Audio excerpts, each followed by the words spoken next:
Când s-a apropiat de casă, a observat că toată casa era în flăcări pe din afară.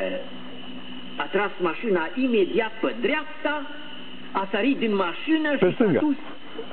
S-a dus? N-a văzut nicio mișcare. S-a dus?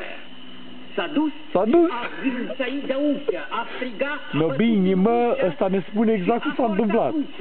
Prietenul lui era în lăuntru cu familia și dormea, nu știa nimic.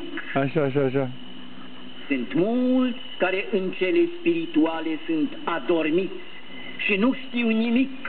Din cauza asta sunt nepăsători. Dacă nu vorbeai, spune că dormeai. Să contribuim la trezirea altor păcătoși. Vai de tine. Pardon. Oamenii câte vreme nu știu, nu caută să-și scape viața. Așa e, cum zici tu. Bine că ai căzut, în sfârșit. Ai dreptate.